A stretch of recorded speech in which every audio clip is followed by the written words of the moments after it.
Well, hello everybody. It's been a while, hasn't it? Has there been a video recently that I've done where I haven't said that? And I'm going to give you the usual excuse that I've been busy because I actually have. I'm actually doing something for my birthday that I never thought I'd be doing for like all my life. And I just noticed too in the background there's some toilet paper. The only reason I have that in here is because if I get sick, I'm fine right now. Oh, I pray to God I don't get sick for in the next couple weeks. I'm going to tell you guys about that, maybe. Uh, but anyways, I have an unboxing video, but I've been sorry, my mind's all over the place. What I meant to say was I have an unboxing video, but I think before I talk about that, by the way, don't get excited. It's just two things, so don't. Yeah, sorry if that's a disappointment. But the reason I've been super busy is because I'm saving up for something, a very special thing that I am working on um, in a couple weeks. And it's going to feature. I'm going to be doing something with a legend.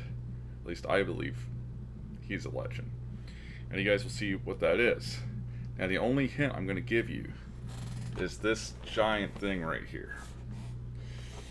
Uh, this thing is heavy. What's in the box? Well, you'll find out later on in the next few weeks. Um, okay, so have I been buying anything recently? Well, not a whole lot because, and that's why I only have two things in this unboxing. But I will show you guys a couple things that I picked up. Records anyway. I got this one called Dean Christopher and his Orchestra Images because Joe Mako plays bass on this one, and it's actually pretty good. They're like orchestral arrangements of popular songs at the time, like "Lay Lady Lay," and then "Jennifer Juniper" by Donovan, "Here, There, and Everywhere," and "Lady Madonna." Now the sad thing is this album, Lady Madonna, is the only track of it that you can find online. So I'm actually thinking about, like, do I want to risk putting the whole album on YouTube, because this is like an obscure album. There's like I don't know if I'd have to worry about getting copyright strike because this album was never released outside of vinyl. Now, I've been getting some of these, like, I actually got this thing brand new, like sealed and everything. So some people might be pissed that I open my sealed LPs. Part of that was because I wanted to get brand new LPs to get as little a surface noise as possible. Now, I actually found a way around that. Um, and that is, I had to buy this program, by the way. It's not a free program, but it's called Isotope RX11. And you could basically virtually remove all the crackling and noise and stuff from the LP. Now the version I bought, I think it's called Standard, and that has the features on it, and that was like $400. I'm paying in installments because I can't afford crap right now because I'm saving. I've been saving up for this thing that I'm going to be doing in a few weeks. But anyways, so I don't need to get these brand new anymore. That's a good thing, as long as they're in pretty good condition. Now, but something I've been wondering though is I've been buying what I was trying to say earlier is I've been buying these sealed LPs, right? And then I noticed there's these like little holes punched through them, and I was kind of wondering what was up with that. Like, it's supposed to be a brand new record, yet it's got a hole in it. And I was buying too many of these records like that for it to be a coincidence. And that's when I found out, or I googled it, and apparently this was when albums were going to be discounted. So they did this to the record so stores couldn't sell it for full price. So that's kind of an interesting story. So in one way, I don't want to say that I collect vinyl. In another way, I do, because what I do basically is I take these vinyls, these albums that were never released outside of being on vinyl. Now it's like, well, I want to listen to the stuff at work or whatever. So what I do is I record everything from my turntable, which is a AT-LP8X, I think is the model. Actually, I have the box over there. Yeah, AT-LPX. AT-LP8X by Audio Technica. Now, it was like $1,000 turntable, And now that I worked another job when I was on strike, so I could afford that thing. It was kind of like an early Christmas gift. It's basically what they call an audiophile, PHILE turntable. And if you haven't heard of that term before, audiophile, look it up before you go, oh my god, what's wrong with that guy? Since I transcribe stuff, I aim to listen to stuff in the highest quality possible. So basically, with that turntable and my audio tools like RX11 and stuff, I could basically make these vinyls sound like CD quality. In fact, the song, or even some of the albums that I already have on CD, like I'll give you an example. This is my favorite album by this band, Now and Then by the Carpenters. I have actually the gold. I think I showed you guys in the last video blog. I got the gold CD from Japan for that, and I got a newer Japanese copy, which isn't a gold disc, but it's still better quality. But I ripped the vinyl the other day, and I used the RX11 program and everything, and it worked so good. I think I'm going to keep listening to the vinyl version. It's really good, especially when they're in stereo. So, anyways, this is a great album. My dad turned me on to the Carpenters, or like I knew he liked them, and so I started listening to them. And my dad's like, I don't know if you're gonna like them because they're like softer rock, and it's like, yeah, but I like any band from like the '60s or '70s. So, and sure enough, I love the Carpenters. If you haven't heard of them, go listen to them because Karen Carpenter had the voice of an angel. A lot of people say that, and I'm one of them. Now, I think I showed you guys this in the last video. The last unboxing was Sean Cassidy's Room Service album. Ooh, sorry, almost dropped some. But anyways, I show you that because I got the CD a few weeks ago. They actually still have that on CD, and I ordered a brand new copy. And look at that, crack in the case. And you know it's I don't want to make it sound like I'm what's the term, mountain out of a molehill or something, but it's like, if it's a brand new CD, can I at least get it packaged right so that crap doesn't happen? That'd be great. But other than that,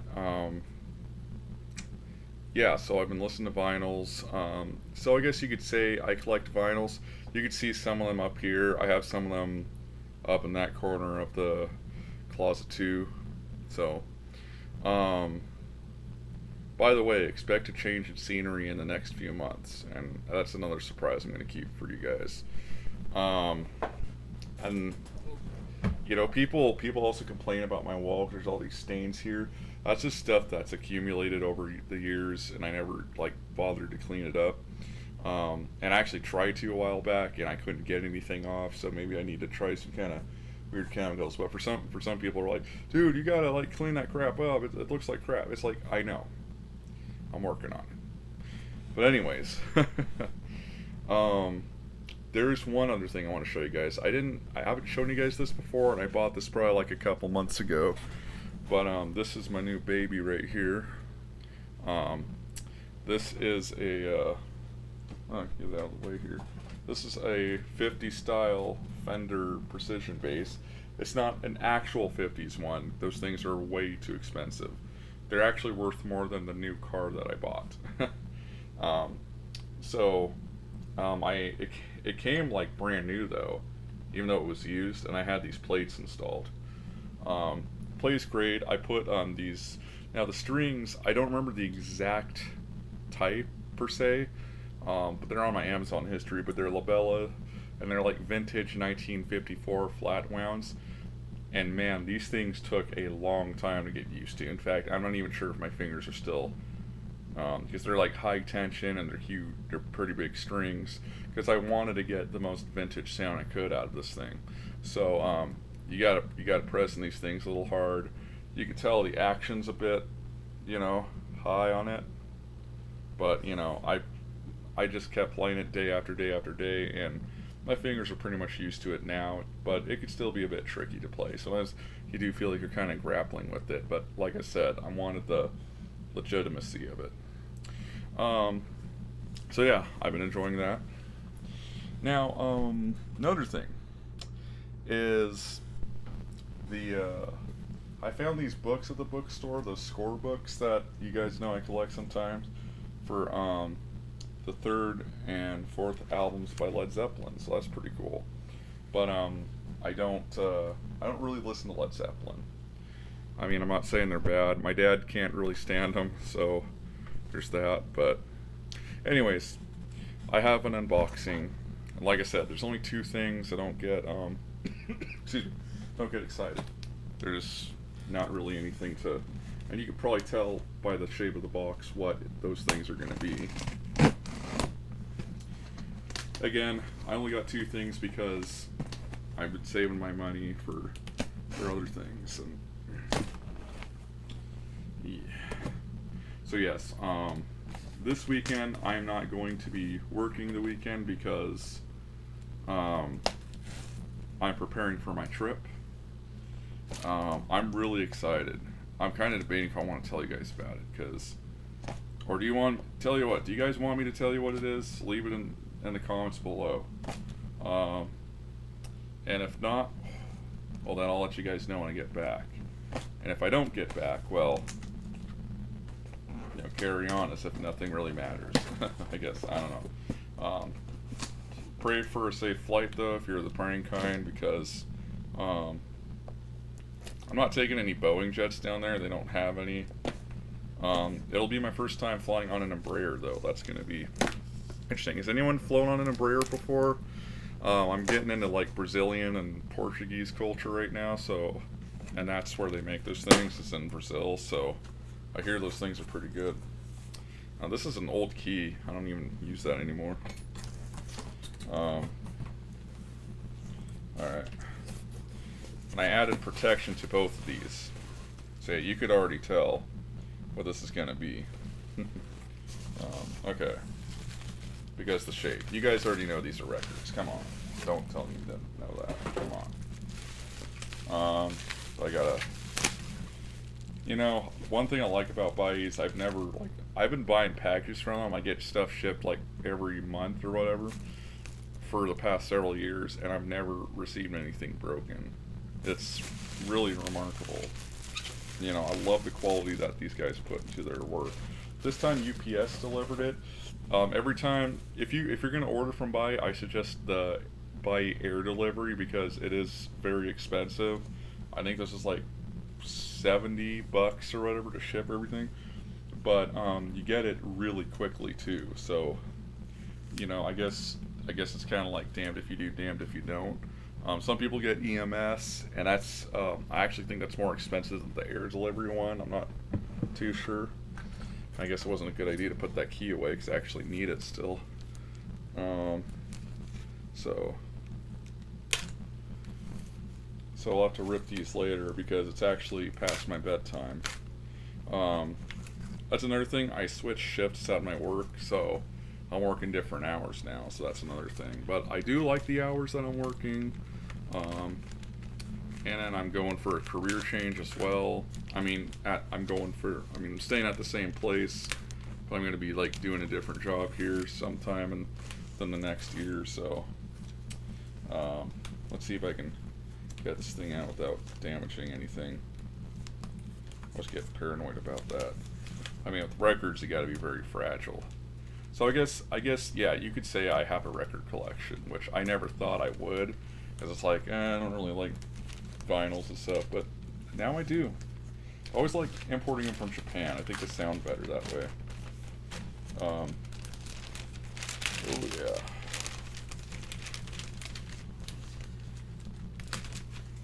Okay. Woo! Alright. So this is Janis Ian, For All the Seasons of Your Mind. Now, I actually got the CD for this on my last unboxing, I think.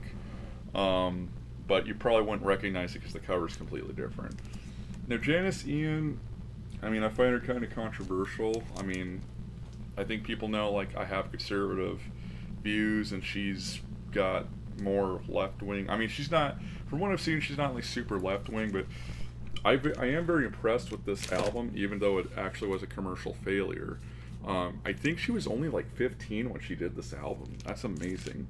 But of course, I came across this album when I found out Joe Mako was the bassist, so of course I had to get it. So I'm looking forward to listening to this one. Okay, okay? We got the next one here. Oh, it already came out. Damn. Now I find it interesting that they packaged it like this too. Sometimes when I get vinyls, they take the vinyl out. I'm gonna guess that's a safer practice, but to me it seems more dangerous. Anyways, this is another one that I got the CD from Japan last month or whatever, and this is Rupert Holmes' Pursuit of Happiness. And I can't remember what the kanji translation is. I think it means like freedom or justice or something like that. I'll have to update that in the description or something. Remember when YouTube used to let you put annotations up? That was cool, and they never should have got rid of it, but that was the thing. It was a good idea, so that's why they got rid of it. So I'll probably put this one on in my turntable, and then like maybe tomorrow or when I get home from work, I can go, I can think about ripping it. Because my turntable's literally like right behind the camera, so I'm actually gonna, yeah. I do like the sleeves. I like that smell, man, that these Japanese records have. It's a uniqueness. I also use, if you're new to vinyl some, I got one of these like at a bookstore. I got like one of these vinyl tonic brushes, and I usually just kind of, even if this thing looks pretty pristine, like I don't see any like noticeable dirt or marks or anything on it, but I give it like a couple. I put it on the platter, and then I kind of like put light pressure on it, and I just maybe light to medium, and then I like kind of spin the record around a couple times, and then I just kind of wipe it off to the side, and then like I use my hand or whatever to wipe off all the dirt on the brush, and that's usually how I do it. Excuse me, let me throw this on my turntable really quick. Would anyone be interested in seeing my turntable setup? I mean, that would take a while to do, but if you want to see it, that's fine. Okay, so and I believe with Rupert Holmes albums, they should have Japanese lyrics in there. Ooh. And yes, they do. That's pretty cool. Yasumi Yamamoto, I think she translated this one. I think she also did what is it? A lot of the Beatles albums too. Now, unfortunately, Joe Mack, I think, or Joe Mako, same person, he actually passed away shortly after or before this album was released. And I only know that because in the personnel list it says out of the three bassists, there's like Wilbur Boscombe, there's Will Lee, I think, who I guess told me he doesn't even remember the album. And then it says the late Joe Mack. So, what a great bassist. My favorite song on this album is called Show Me Where It Says. I think I'm going to do a bass cover of it because the bass part is really not just fun to hear, but even more fun to play. I love it. So, yeah, I'm going to pull this out really quick though. Hey.